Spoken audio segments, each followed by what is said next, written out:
This is an Eye on Annapolis bonus podcast. Well, I'll tell you, apparently the Baysox are starting to trust me a little bit, because last time they had me in this little tiny booth down on the concourse, and now I'm up in the owner's suite. I love it. Air-conditioned TV. Yes. We've got food. The only thing we're missing are like round girls from boxing bringing out wings or something like that. But I would say we are joined by Adam Pohl, but actually I am joining Adam Pohl, who is the Director of Marketing for the Bowie Baysox once again at Prince George's Stadium. Yeah, thank you, John. And man, we're about midway through the year. Exactly. That's crazy. I mean, it's been a wild season as far as baseball goes. Oh, no doubt about it. Yeah, Major League Baseball, I just heard a report yesterday that Major League crowds are up 8%. That's a significant number. I mean, there's a lot of reason for it, but I think that a lot of these rule changes that we discussed a little bit at the beginning of the year that we've seen in the minor league baseball for 4 or 5 years, a lot of them, there's been no adverse effect on the Major League side, and it's been a great thing for baseball. It has. It really has. And I mean, you know, watching it at home, if you're watching it on television, or if you're going to a game in Major League, or certainly here at Baysox Stadium. No doubt about it. I mean, we love baseball, but I mean, you go to a college basketball game, it's going to be 2 hours.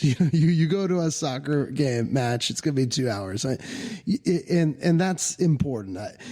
Going to a baseball game, obviously, the lack of a clock per se, the lack of time is unique to the sport. But when the average game is 3 hours and 10 minutes, it's just a lot, especially when you're asking that on a weekday night for families and the like. And the fact that games are 2.5 hours now, I think, is much better for the game.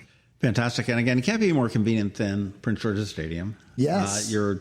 I was taking a shower this morning on my way over here, and I was going, oh my gosh, am I going to make it? Hey Siri, what time is it? What time is it? All of a sudden I'm like, I got like 15 minutes to spare. I'll sit out in front. So I'm literally, 15 minutes from Annapolis. Right. Deep in the heart of Annapolis, Upper Marlboro, even DC. Come on out to a minor league ball game. It's pretty easy to get from. Yeah, so I grew up in Arlington, Virginia, and I grew up right near the Falls Church line, so not the part of Arlington that's closer to Maryland per se. I mean, Arlington's right near Maryland, but you understand what I'm saying. And the first month I worked for the Baysox, we were kind of in transition, my wife and I. So we lived at my childhood home while we were getting our new house, and here in Odenton. And if there was no traffic, like driving home at 10 o'clock at night, it was 35 minutes. That's a piece of cake. And for me, growing up in Arlington, going to Bowie felt like you were going to the other end of the world. I mean, it was like a long ways away. Why would we ever go that far away? True. Well, it's funny, as we sit here halfway through the season, and I mean, the Baysox as a team on the field seem to have found their stride. No doubt about it. It took a little bit to do it. I mean, I was jokingly with somebody, we were discussing Baysox baseball, and I said, I got to give credit to Matt, because he's the gentleman that we're going to speak with in a little bit. But yes.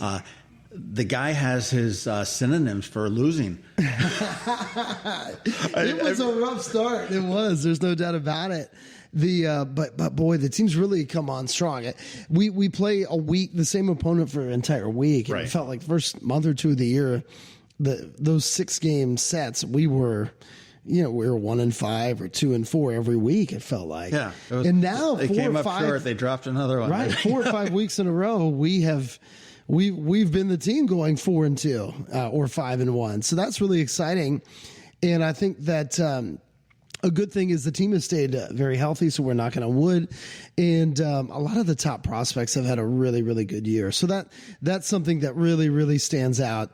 Not that everybody doesn't matter, obviously. And part of what this is all about is players that are a little bit under the radar proving themselves. We've seen great players come through Bowie over the years like that, like Cedric Mullins, a 13th round pick, Trey Mancini, an 8th round pick.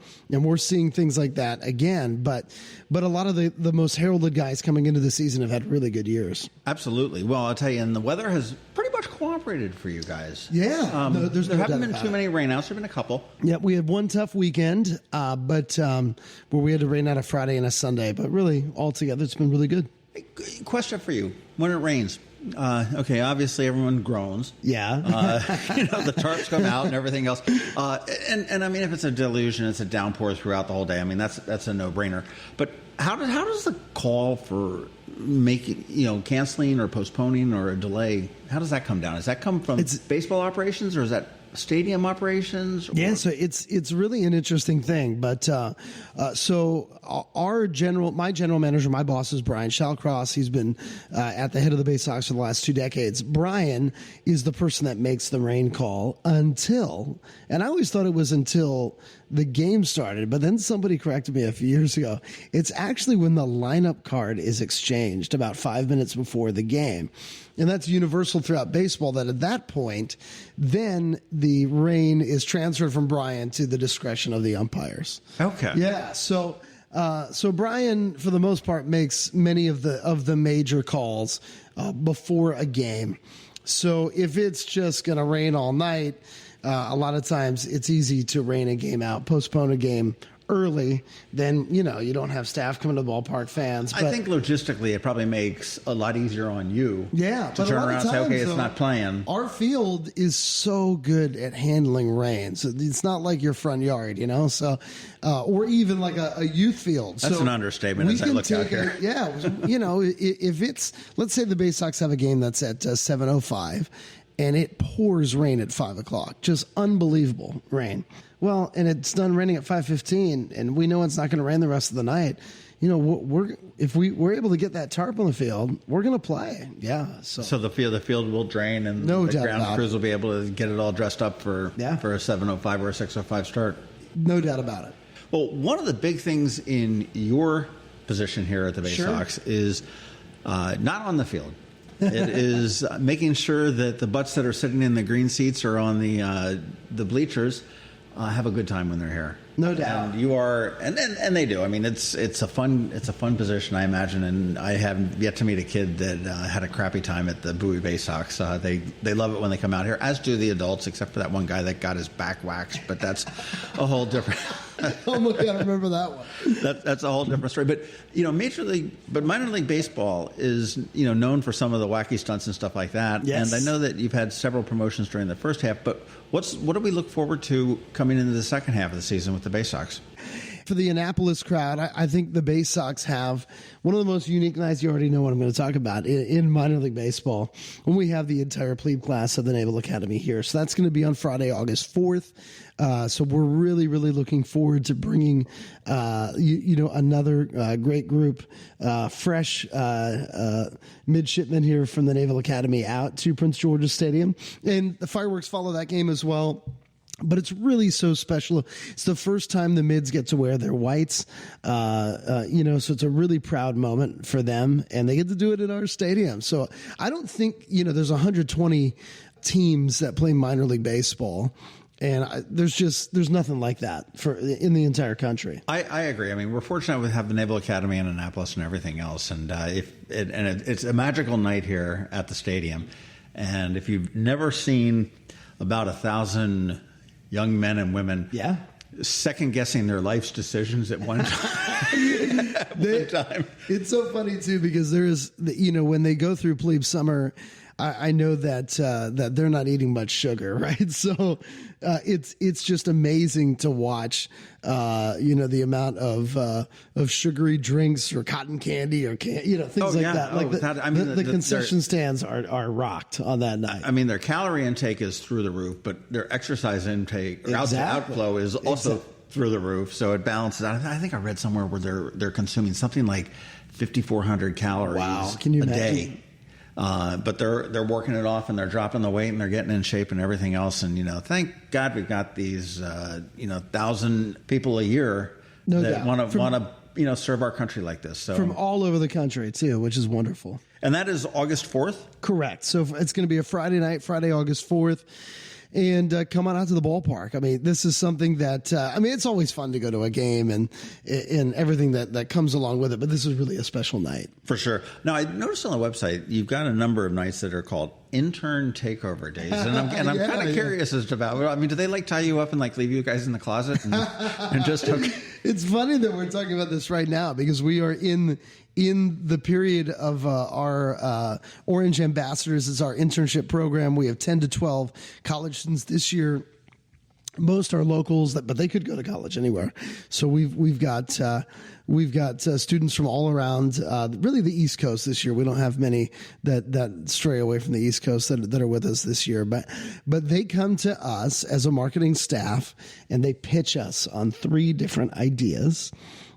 Each one of our Orange Ambassadors does that, and then we choose which ones we're going to do, and then the group of them together oversee and operate those nights.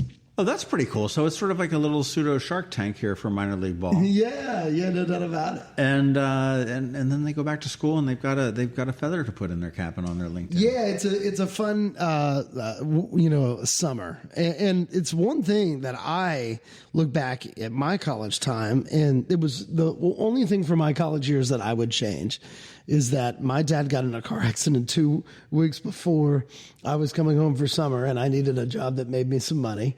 And so he had to go to a local rental car place and got me a job there. And I worked at a rental car place, every summer during college, instead of actually, working and interning and doing things that would lead to my career. So I think that it's really a valuable experience. The funny thing is sometimes it's valuable in the other way. Sports management is such a huge major now, but it's a wide variety of what you can do in sport. And so for many of our Orange Ambassadors over the years, they come and they're like, this, maybe this isn't for me, and I mean, that's important, right? Now's the time to find out. Now's the time to find out. So that they work with our staff. They do a lot of different things. They're really a huge part of our in-game promotion and our fan experience, because they're out in the crowd kind of getting fans to do the games and helping oversee all of that. So it's a cool experience, our internship program. Hey, here's a question for you, and you've been involved in the promotions. I mean, you've been out on the field doing the YMCA and everything else over the years. Yeah. How difficult is it for your fan brigade or whatever you want to call it, your interns that are out there, to get the crowd into it, or does it just really happen just so easily? It's a good call or a good question. And it matters what kind of crowd it is, I guess. Sometimes the bigger crowds are more apt to, getting into a game. But, altogether on some of our slower nights, it can be a little bit tricky sometimes to get the people that want to do the dizzy bat. Right. But altogether, people are here to have a good time. So it's not that bad. They really are. And I do appreciate the fans. Some of the fans here are vehement, been season ticket holders for years and years. And sometimes I love it when it sort of reminds me of my Philly days, where they'll give them such a hard time, just as much as they'll cheer them on. I remember a long time ago there was a bunch of folks in the front row that had like the megaphone, and the whistle, and the whole 9 yards. Like, we've got our fan Bob that brings a drum every night. He used to bring the cowbell out, which when I was broadcasting for the Baysox in our great 2015 season, you always hear that cowbell, on the home broadcast. Bob's in the house. You know it. So, but it really is. It's neat. Rooting for a minor league baseball team as a fan is interesting because the teams are always changing. But the value, the ability to sit so close to the field, to get to know the players, sometimes even on a personal level, it's just a whole different ball game. I've said for years, and it's not the best marketing line at all, but I mean, in the Baysox Stadium, with the Baysox playing, you can sit close enough to the field to hear the spit hit the ground. Okay, yeah. And I mean, it's not a great marketing thing, but you really can.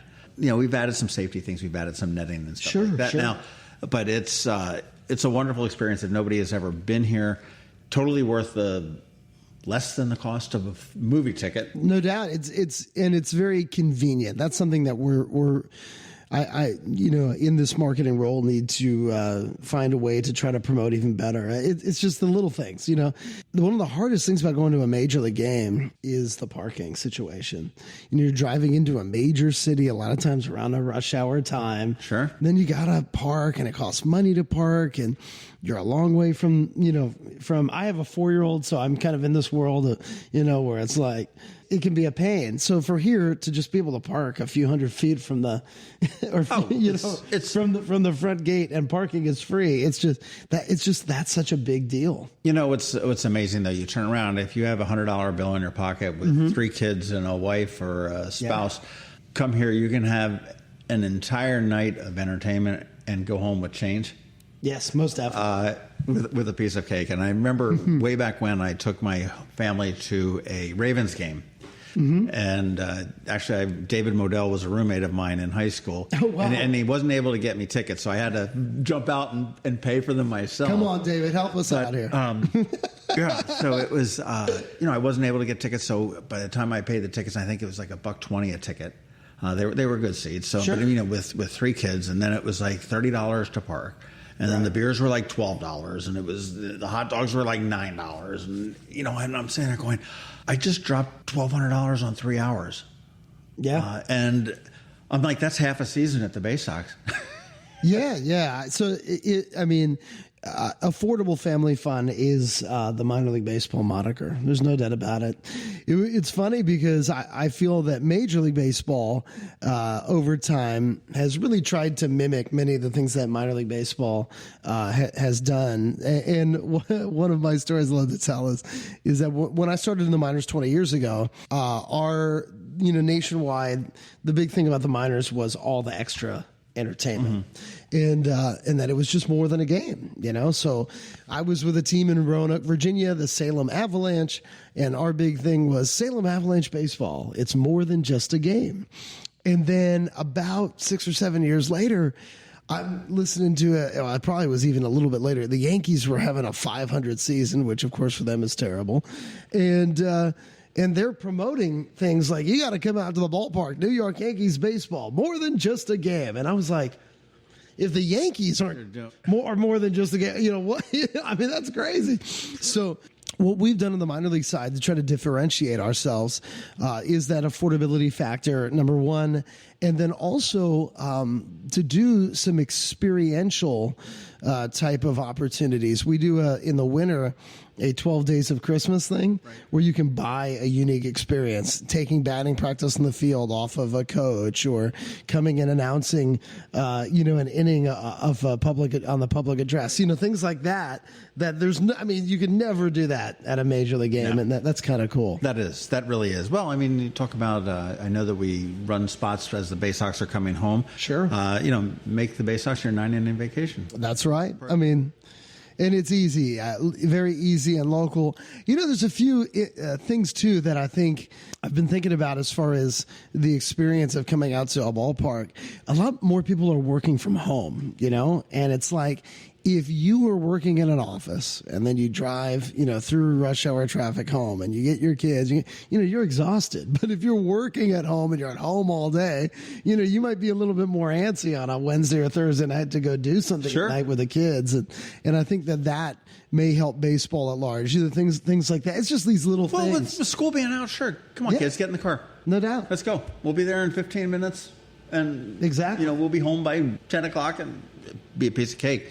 Well, what do you think the team is going to do? How do you think we're going to do as far as playoffs go? And actually, this changed up a couple of years. No doubt. The first half of the season sort of gives you a reset, so you have a chance to. Correct. You could be and whatever going into in theory.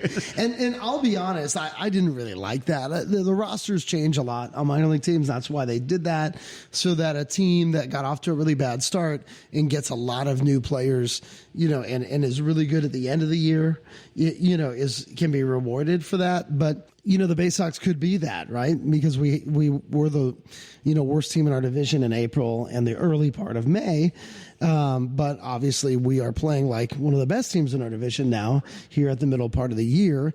And we are getting, for a third straight year, the number one prospect in baseball, which is just unbelievable. In 2021, Adley Rutschman, of course, the Orioles catcher, was with the Baysox for 2/3 of the season, and he was the number one prospect when here. Last year, it was Gunnar Henderson. Gunnar was not the number one prospect in baseball when he was with Bowie.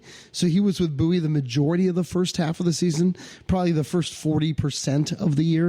But by the end of the year, he was rated the number one, mid-season, and then the second half of the year rated the top minor league player in baseball. And he was at that time with Norfolk, and he had just been in Bowie. Well, the Orioles had 4 consecutive years in which they had a top 5 pick, and last year was the end of that road. Baltimore had the number 1 pick in the draft last year, and it wasn't like super surprising, but there were really 2 or 3 guys that were thought to be in the running, and they've just done an incredible job, Mike Elias and his staff, at drafting these hitters, because they took Matt Holliday, longtime Colorado Rocky, Matt Holliday's son, Jackson Holliday, first overall, a high school pick. One of the biggest guys that was a high school pick as well was Andrew Jones' son, the former the Atlanta Braves outfielder. He's been injured the majority of the first half. The Nationals took a high school player, Elijah Green. He's really struggling in low A. And here's Jackson Holliday, and he is absolutely dominating. And he's been elevated in the last 2 weeks to being the number 1 player in minor league baseball. We really haven't had a 19-year-old of his stature since Manny Machado. And that was 11 years ago. And more than likely, he's a shortstop like Machado. He's not the same kind of player as Machado, I don't think. But, you can argue. He's a guy that can do a little bit of it all. Hits for great power. Shortstop at this point of his career. But many feel he could stick at short. Now, Manny played third now, but in the majors. But many thought he could be a shortstop. So his name is, once again, Jackson Holliday. And super excitement in the Orioles system about him being a future big league all-star level player. Fantastic. Well, what do you see for baseball? We're going to have a winning second half? No doubt. Well, obviously we're going to, we're what's your crystal ball saying here, Adam? So we've got about 70 games left, a little bit under. So my hope is that we can win right around 40 games, maybe high 30s. Now, I believe Erie won the first half. So who in our division, Erie is the Tigers affiliate. So whoever wins the second half would play Erie in a best of 3 series. That would be in the 3rd week of September. So it's kind of funny. Bowie and Erie, Bowie's been very consistent. Erie has been the last few years as well. And the last 2 seasons that we've had, Bowie and Erie went down to the last day as to who would make the playoffs. Actually, it'd be 3 years ago, 2019. That. It was back and forth. Yeah, it was back and forth. Baysox then made it in 21, and it was Erie was not in it down to the wire in 21, but last year was the same. So we just beat out Erie to make the playoffs in 19, and then in 22, Erie just beat us out to make the playoffs. So, but we haven't faced each other. Bowie and Erie have never faced in the playoffs. So let's see if we can make that happen this year. We'll see. Fantastic. Well, and just before we wrap it up, I know that the Baysox in the past have done a lot of off-season stuff. Yeah. Do you have any plans for the stadium off-season? We're working on some stuff. I know we've had a pumpkin patch event that's been very successful around Halloween the last few years. So I would assume that we're going to be putting that back into motion. So look out for that. We will have some other entities, of course, doing some big events here at the stadium. We have a great trunk or treat through Macaroni Kid that takes place here. So that's another thing. But we're actually working on some things right now that we're hoping to bring to fruition. So our hope, though, is to make this a venue that is a little bit more than baseball over time. Obviously, there really are a lot of things that go on the stadium that might not be known to the general public as much because we have such an amazing parking lot as well. Well, you've had car shows, you've had concerts, you've had festivals. And in prior lives, you had haunted houses. The haunted house was so cool. I think we're really looking to do more concerts and festival type things here in the future. So hopefully we'll have some things to announce in the near future, whether that be for the fall of 23 or for 24. Fantastic. Well, my fingers are crossed. We're looking That's forward. That's the OTs right there, right? That's it. That's it. Well, my fingers are crossed to see that. That'll be great. And I'm looking forward to a fantastic second half of the Baysox season. And Adam Pohl, Director of Marketing, thank you again so much for your time. No doubt. And hopefully we can play some mid-September baseball. This has been a bonus podcast from Ion Annapolis. Please visit us at ionannapolis.net. Follow us on Facebook at All Annapolis and on Twitter at Ion Annapolis. And if you haven't subscribed to the Daily News Brief podcast, go for it. And all of your local news will be delivered to your phone, tablet, or smart device by 6 a.m. every Monday through Friday.